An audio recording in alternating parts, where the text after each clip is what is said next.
আসসালামু আলাইকুম। আর একটা ভিডিও বানাইলাম ভাই। প্রবাসীর জীবন যত কষ্ট এক প্রবাসী ছাড়া বোঝে না।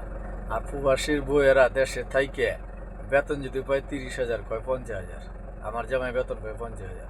আর প্রবাসে যে কত কষ্ট এটাও বোঝে না। যদি বেতন পায় 50,000, পায় 1 লাখ। আর অন্য মানুষের কোনো বাকি মুকি দেয় না, প্রবাসীর বউগো 40,000, 50,000 পর্যন্ত বাকি দেয়। ঠিক আছে, এর ইয়ে প্রবাসে কষ্ট করে খায় না খায় টাকাটা পাঠাইলে আল্লাহ 2 মাস 3 মাস পরে টাকাটা পাঠাইলে এক মুঠে দিয়ে দেয়, দোকানওয়ালারও সুবিধা হয়।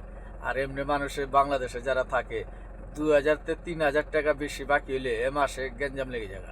এই গার্মেন্টসে ছেড়ে দেখি যে ওই দোকান বাকি খায় মাস, এই মাসে না দিয়ে বলে টাকা হইলে আরেক মাসে খালি ওই ক্যাট করে দোকানদাররা। ঠিক আছে, কিন্তু প্রবাসীর বইয়েরা 50,000 টাকা বাকি হইলে কোনো কিছু পায় না। ঠিক আছে, এই আর কি।